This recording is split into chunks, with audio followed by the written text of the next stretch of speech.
Monsieur Hervé, pour le groupe UDI-UC. Oui, merci Madame la Présidente. Monsieur le Président, merci pour votre propos extrêmement synthétique sur ce contrat d'objectifs et de moyens.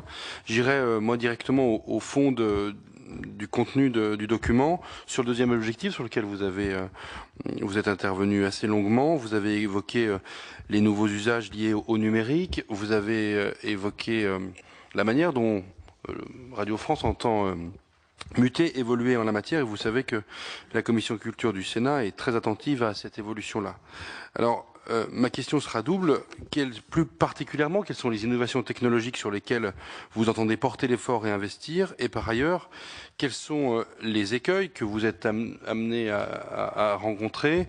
Est-ce uniquement l'hyper-concurrence à laquelle vous faites allusion dans le document, ou est-ce qu'il y aurait d'autres écueils, d'autres freins qui soient sur un plan technique ou réglementaire et sur lequel le Sénat pourrait être attentif et faire évoluer le cadre législatif, voire réglementaire? Je vous remercie. Merci Monsieur Hervé. Monsieur le Président, l'ensemble des groupes s'étant exprimés, ou presque, je vous prends la parole.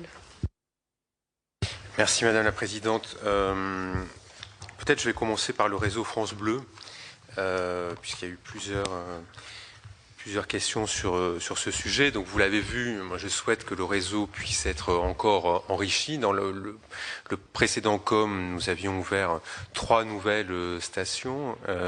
Nous serons plus modestes dans ce COM-là, puisque nous ne prévoyons que d'ouvrir une station dans le Rhône pour couvrir Lyon et au-delà de Lyon, toute cette zone du Rhône qui aujourd'hui effectivement ne dispose pas d'un réseau France Bleu, comme nous le faisons dans un cadre aujourd'hui contraint. Déjà, nous attendons qu'il y ait la possibilité technique, donc que des fréquences soient disponibles, et surtout de pouvoir créer cette chaîne avec les moyens qui seront les nôtres. Donc, nous n'avons pas prévu d'ouvrir cette chaîne France Bleu dans le Rhône avant 2018-2019, avec des créations de postes d'ailleurs qui seraient étalées sur 2 exercices. Pour nous, c'est important puisque c'est une zone de service qui couvre effectivement plus d'1 million d'habitants. Donc mécaniquement, ça permettra au réseau France Bleu de toucher un public plus large, même si nous avons fait le constat ces dernières années que le réseau est plus difficile à implanter. Enfin, c'est un travail qui est difficile, qui probablement d'un point de vue éditorial est différent quand on va dans une grande agglomération. On a eu le cas de Toulouse qui a été ouvert en 2011, que quand on est dans une ville plus petite.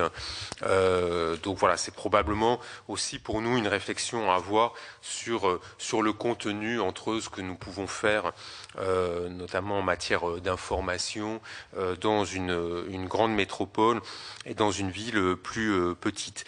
La question des langues régionales, j'ai suivi les débats qui ont eu lieu dans votre assemblée hier autour de la charte européenne des langues régionales. Les langues régionales continueront d'être diffusées par Radio France et par France Bleu à travers le numérique, ce qui est déjà le cas.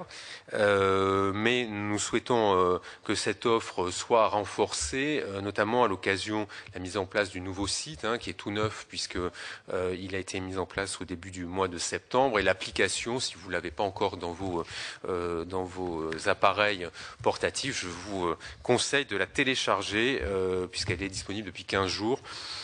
Et qu'elle permet, quel que soit le lieu où vous êtes, de pouvoir écouter le France Bleu de votre choix de façon très simple et très facile. Et donc, je pense qu'à partir de ces nouveaux outils numériques, dont j'avais souhaité faire il y a 1 an ma priorité numérique, nous allons pouvoir enrichir ce travail. Il y a probablement un travail à faire sur les podcasts en langue régionale.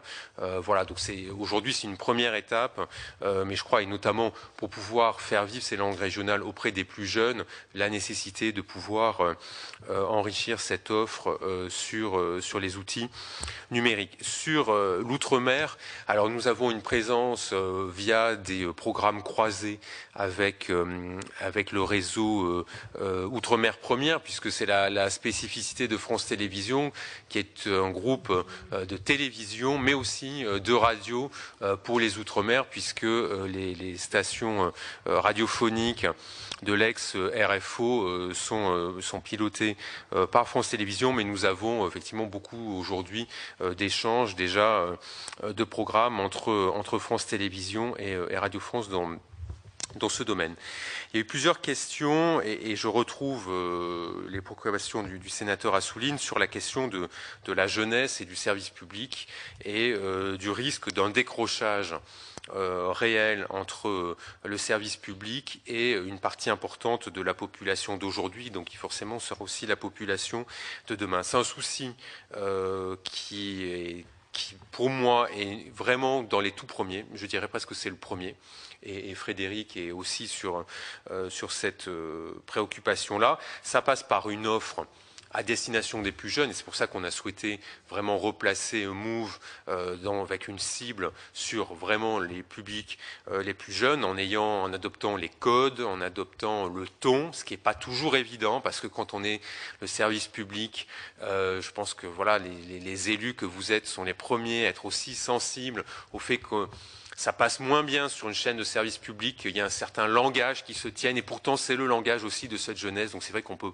pas parler à l'imparfait du subjonctif en permanence sur une chaîne jeune. Donc c'est toujours un équilibre qui est compliqué.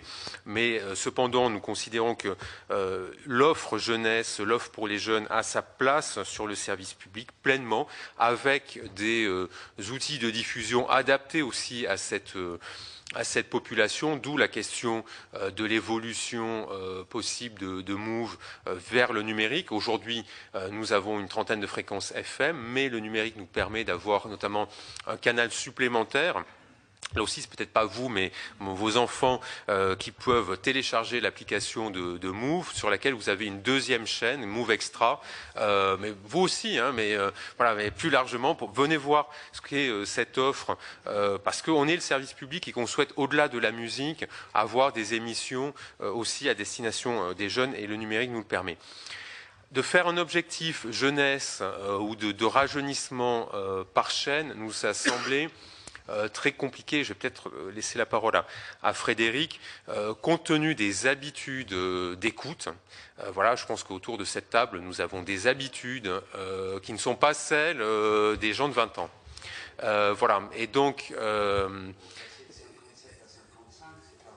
non, mais passer de 55 en 57, ça peut se faire à travers un certain nombre de choix éditoriaux. Et si tu veux, je te laisse un peu la parole.